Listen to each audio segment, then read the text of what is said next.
Jacob Zuma's legal team is today expected to argue that the former Correctional Services Commissioner, Fraser, acted within his powers when granting the former president medical parole in September. Last week, the Gauteng High Court in Pretoria ruled that the decision to grant Zuma medical parole was unlawful. Now, the court also ordered that Zuma returns to jail and that the time that he spent out of jail on medical parole would not count towards his sentence. So for more on the legal merits of these developments, we are now joined by legal commentator, Advocate Modidima Mannya. Thanks so much for your time this morning and welcome to Morning Live. Good morning. So firstly, good morning to your viewers. Thanks so much for speaking to us. Perhaps worth a recap at this point, Advocate. Let's just take a look at what is at stake here today, the appeal and what is expected to be heard today. Well, remember that former President Zuma had a run-in with the State Capture Commission, and the Constitutional Court had made an order that he must go and appear, which he refused to do. Then there was a contempt application, and he went out and made quite a lot of disparaging remarks. The Constitutional Court then found him to be in contempt and ordered that he be confined for 15 months. As a sanction.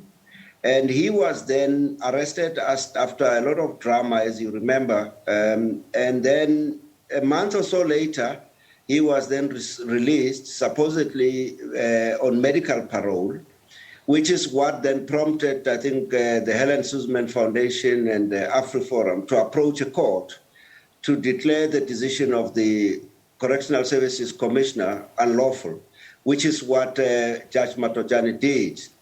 And this is what has brought together today's proceedings on an application for leave to appeal. So former President Zuma seeks to appeal the judgment of Judge Matojane.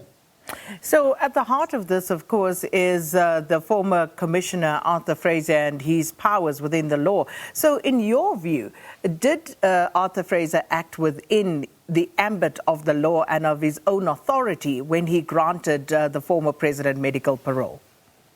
Certainly not. Actually, I'm surprised that this issue is becoming a legal issue when it's not actually a legal issue. I mean, he acted unlawfully.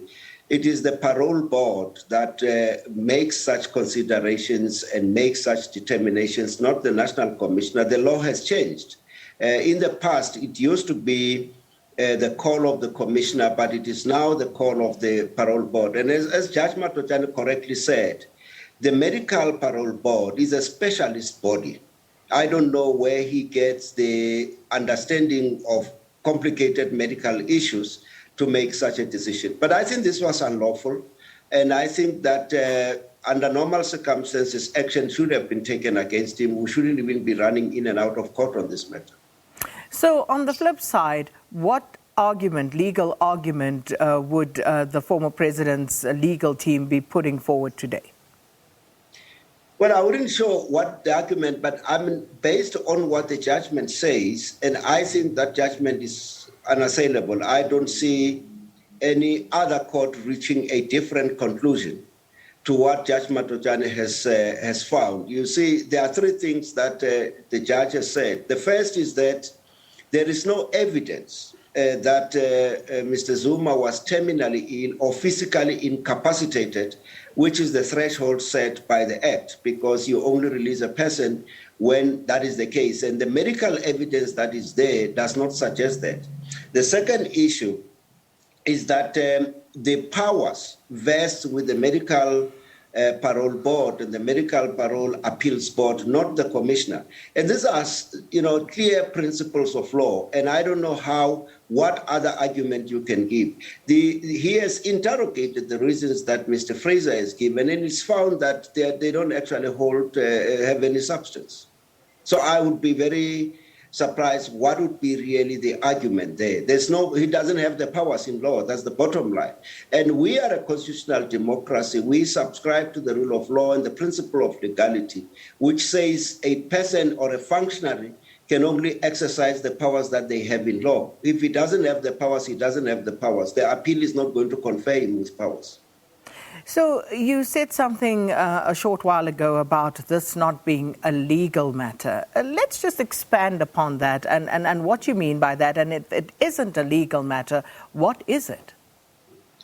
Well, here you have got a Director General that decides to do what he's not authorized to do, which is as a direct affront to his responsibilities, legal and constitutional. And by doing so creates an environment of instability, because that's what he has created. And that his bosses ought to have taken action against him, even if as he was leaving, because it is not a legal problem when you decide to do what you are not authorized to do. It is an administrative problem. So there may be an argument by those who support the former president, or anybody perhaps just looking at this, and trying to play devil's advocate, who would say this is a decision that was taken by Arthur Fraser. So surely the former president did not grant himself parole.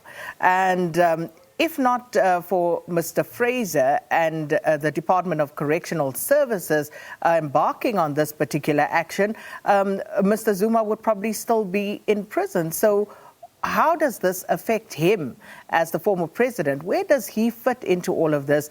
And, the fact that this will have a bearing on him is something that people are aggrieved about. So how do we address that particular matter? How does he fit into this?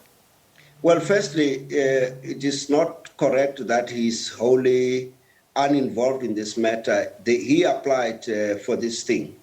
And I think that there's an ethical and moral duty not to ask for what you are not entitled to. And I don't think there could have been a misinterpretation of what he was entitled to. But even then, yes, the parole decision was taken by Mr. Fraser.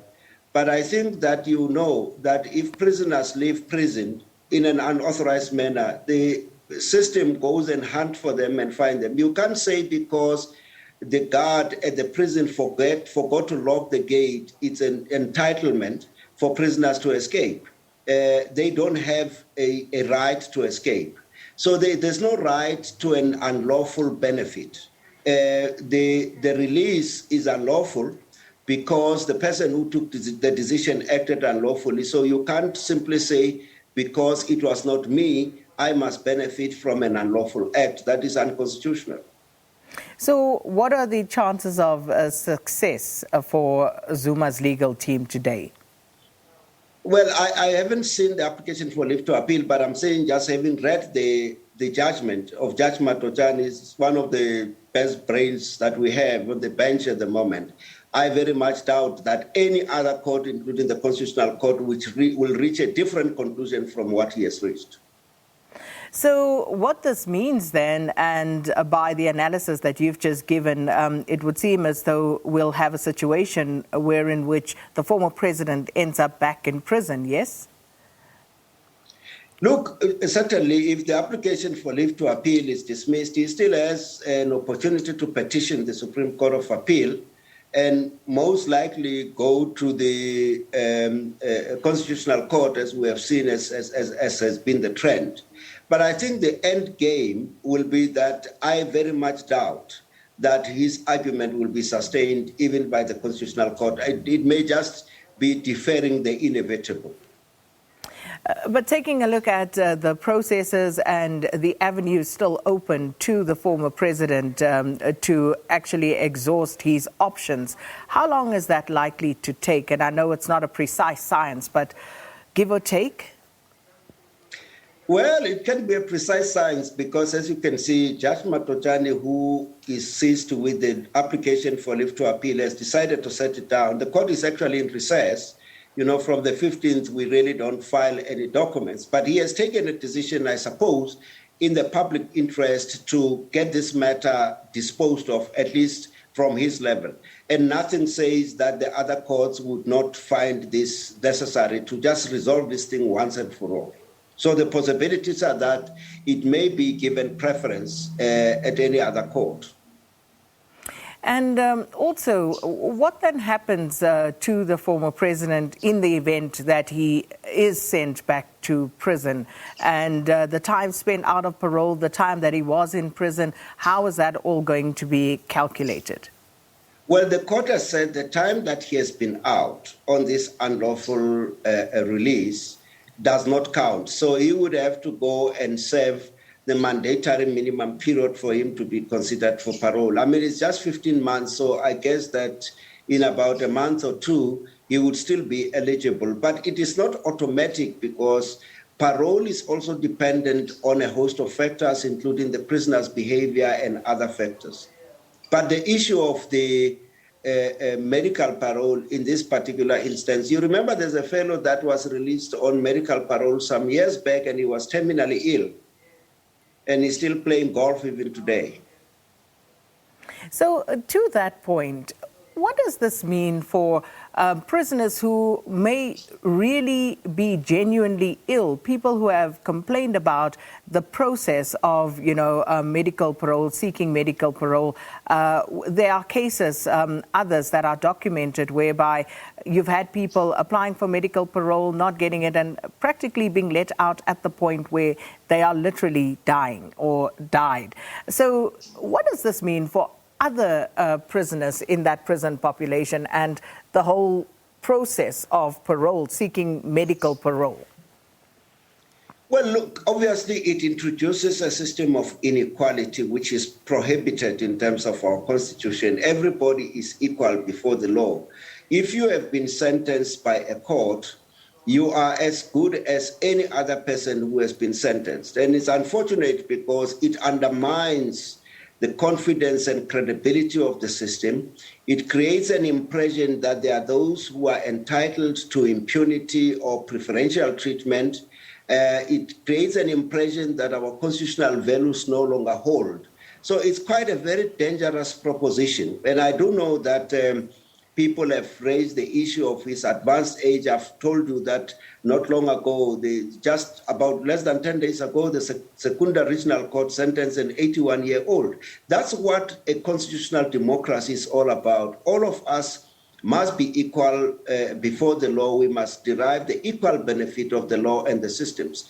I don't think that we can assume that there are no people who die in prison on a regular basis. And I think you are correct. There could be people who have reached a very advanced stage of terminal illness who are still in prison at the moment. And we must account as a nation to how we treat each other and why others are getting preferential treatment.